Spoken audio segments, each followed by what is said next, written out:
In this episode of Planted, we're here in Port Orchard with Master Gardener Kathy Hawkins, whose McCormick Woods garden is expertly curated with lush plants and soothing water features. We're excited to learn Kathy's practical tips for making peace with deer, how her garden and plant choices have evolved over the years, and how she has designed such a colorful garden without using a lot of flowers. Lots of ideas to steal from this lovely garden, so grab your notebook and join us.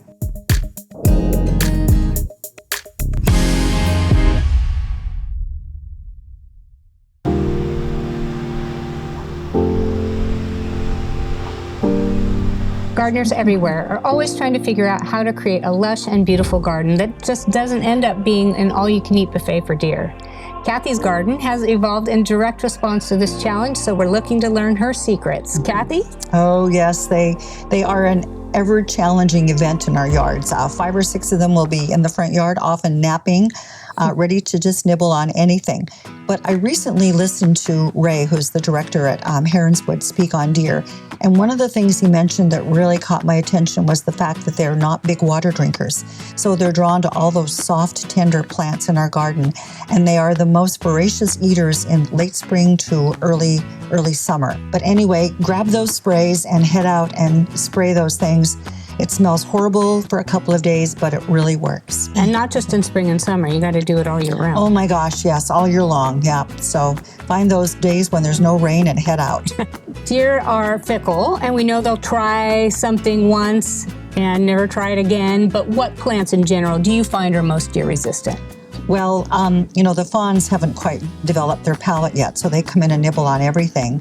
But the barberries are probably one of the most effective plants, along with, I planted a lot of salvias, both annual and some perennials, hellebores, ferns, and grasses, and lots of allium. Anything with a fuzzy leaf or scented, they tend to leave alone too. So your lavender is a great plant there. Well, I know that in my own garden, the populations of deer, they cycle through, like you said, their palates evolve, right, as they age. And some of the things that they eat in my garden, they probably don't even touch in yours. Mm-hmm. So that means that these deer-resistant plant lists are really not definitive. Have you found the same thing? Oh, very much so. They're even eating my salvias now. But I have a dear friend around the corner who, in her yard, they eat many of the things that they don't even touch in my yard. So that little plant tag that says deer-resistant doesn't mean a whole lot. So it's a lot of experimenting. And I think they vary from year to year what they eat. So anything with that soft foliage, they are ready to nibble on. I have a pittosporum in my perennial bed that I've had for a long time, and I used to have to spray it. And now they don't touch it. It's interesting. So what plants have you completely given up growing just because they get devoured? Lilies, hydrangeas, hostas. They used to just come and devour the buds of the lilies. And I finally started digging everything up and just passing it on to other people. I do have a couple of hydrangeas in my yard. I just recently purchased the Eclipse, and I spray the heck out of those guys. But anyway, just figuring out what works best. One of the things that's been proven is fences. And I know that you don't care for fences in your own garden design-wise, but 7 feet or taller are really wonderful for protecting plants, in particular vegetable gardens. And then our friends that have outdoor dogs, they're going to have a lot fewer deer visits too, which is a good thing. But besides repellents, for the plants that you absolutely have to have, even though that the deer love them, how do you protect them, and what plants are those? In the backyard, I have a fatsia that has a cage around it that they've been nibbled on. They reach through the top. Rodgersia is another favorite of mine, and I have a couple of those in containers. And then the Persicaria is tucked into my perennial bed. I love the dark contrast of that foliage.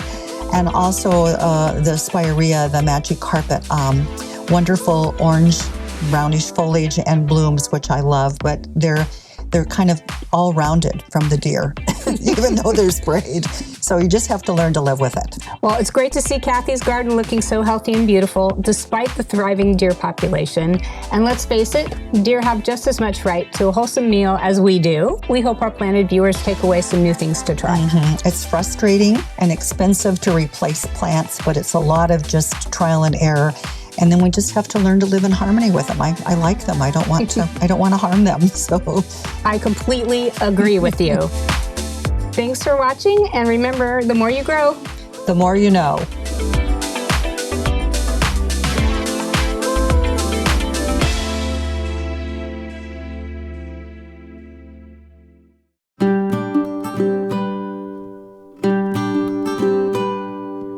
Today we have the pleasure of daydreaming in the garden of Kathy and Brian Hawkins. It's a great example of how you can have a colorful, interesting garden without relying heavily on blooming annuals or perennials. Not that she doesn't throw a few in of those for fun. Kathy, when you started your garden, is this how it was laid out? No, it took a while for me to kind of figure out what really worked in my yard. The backbone was planted when we moved in, so we had the trees and the grass, but the rest was up for Brian and I to figure out. But it's constantly evolving as I discover new deer-resistant plants and things that really work in the yard. So from the large canopy of the Japanese maple that we're in, it's clear this is an established garden. And it only takes a few years to kind of create that by using smaller, medium, taller sized trees, creating layering throughout it, and choosing the right plants, including contrasting foliage. Yeah. Kathy, what have you learned over the last few years about layering and what works best for you? Well, for me, foliage is the most important. It's the texture, the size, and the shape of leaves that really add interest and draw your eye in. I'm sure you're seeing all the chartreuse, which I absolutely love. A lot of red and golden yellow. I like those because they draw your eye in. And once I discovered Karen Chapman's book called Foliage First, that was the roadmap for me. She has great examples in her book, along with photos, and I knew that many of the things she put in would not work with the deer, but I ended up finding other plants to substitute. But it really got me on the right road. And then don't forget, add those ground covers. Yeah. Tuck those in where you can. So definitely a good tip. I see you like barberry. Is that because of the famous McCormick Woods deer or the structure that it helps you provide? It's the deer and the structure and the fact that they're long living and they're reliable. There's a couple of new ones that I really like. They're the smaller compact ones. And I'm trying to tuck those in places too. So another chartreuse green and a red one. Here we go again. What other plants help you anchor your garden?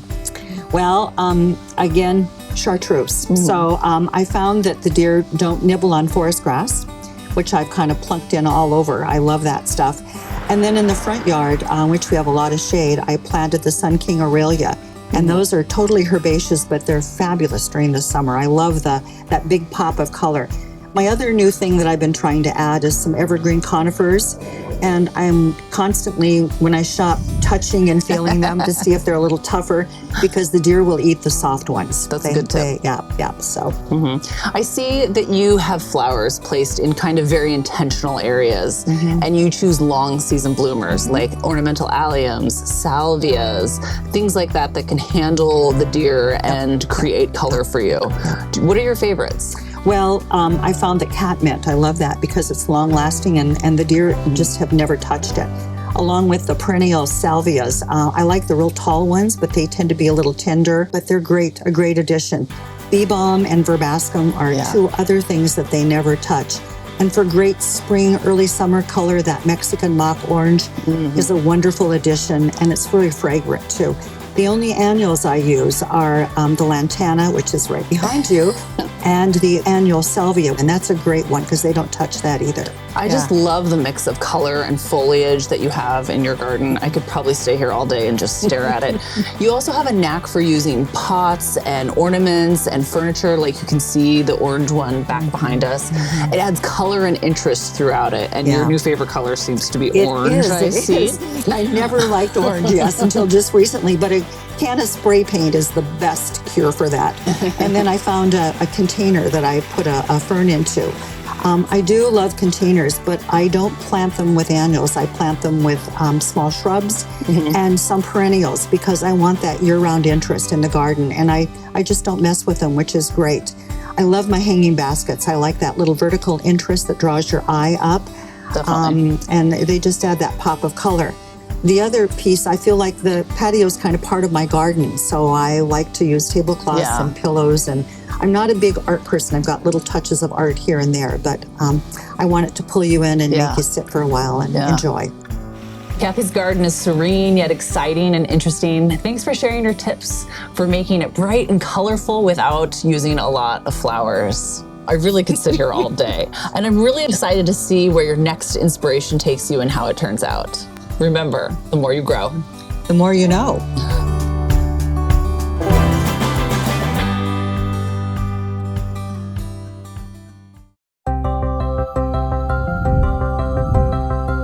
I'm sitting here with Kathy Hawkins, listening to the cascading water in her peaceful garden. Here at Planted, we're inspired by other gardeners' experiences and are interested in hearing Kathy's gardening story. Thanks for sharing how long you've been gardening and what got you started. I was very lucky. I grew up with parents who loved to garden and gardened from the time I was little. We ended up moving to Alaska when I was in 7th grade, and then the palette of plants changed dramatically. So my mom and dad still continued doing a lot of gardening and sharing vegetables with neighbors. And then we resorted to hanging baskets and lots of annuals, which was something my mom tucked in all over in our yard. How long have you been gardening here at this McCormick Woods home, and how does this garden compare to the others that you've tended? We've been here since 2005, and this by far is the biggest yard we've ever had. Brian helps me some. We have some hired help that comes in occasionally and cleans things up. It's very large. What are your favorite things about gardening? Oh, I just like being outside. I love the warmth of the sun. I love the sound of the birds, just the fragrances, the peacefulness. You know, it's very, very therapeutic for me. I grew up with a mom who worked outside a lot, and we used to finish up working and then we'd stop and admire what we'd accomplished. Oh, love that. And I still do that kind of in her memory because it was a really important part of what we did every day. So that's a beautiful practice she taught you, because I have trouble stopping to smell the roses. Mm-hmm. What are your favorite plants? Oh, I'd have to say number one would be ferns. I absolutely love the texture and then the variety of colors that you can end up with. And they're great because the deer very rarely nibble on those. There's a great book by Richie Steffens that you might want to pick up on ferns, and it's worthwhile having. So the other thing that I'm really working on now is ground covers. Just finding lots of them for sun and tucking them in so I've got less soil to rake and clean and tidy up. I love ground covers too. Yeah. What has all these years of having your hands in the soil and volunteering as a master gardener taught you? Well, I think number one would be just the opportunity to learn from seminars, from field trips, even doing the farmer's market was a chance to learn. So I feel very grateful. And the other thing I really appreciate about it is the connections I've made with other gardeners. I've made some really great friendships with wonderful people, and being able to talk about plants is pretty special. Yeah, bonding over plants, Yeah. I'm all for that. What advice would you give your younger self about gardening now? Less perfection. You know, not trying to tidy everything up and wanting to make it look perfect. So that would be number one. So. I struggle with that too, but I'm trying now to be less tidy because it's better for all the creatures that we share our gardens with, and also for the soil microorganisms if we leave the leaf litter in place and don't clean up too much. I think the other thing is just always visit other gardens. Any opportunity you have. I didn't start doing that right away, and I think that's a great thing to do. Along with becoming a member of Northwest Perennial Alliance, which I really enjoy, and it's a chance to visit gardens. Every weekend in the summer, there are always open places that you can scoot into and chat with a gardener and learn something new. Well, here at Planted, you know we love to go see other people's gardens. Oh, very much so. It's a great thing to do. So yeah, that's how you pick up great ideas. Yep, very much so.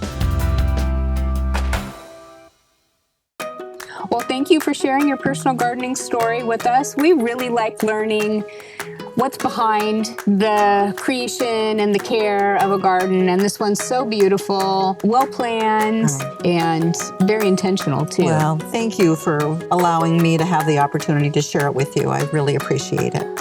BCAT viewers, don't forget that the more you grow, the more you know.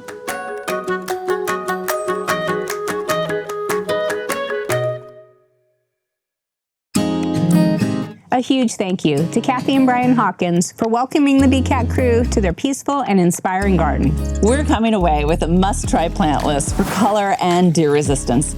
We hope the Planted viewers enjoyed all of the tips. Until our next episode, keep your hands in the soil, because the more you grow, the more you'll know. Links for this episode are posted in the video description.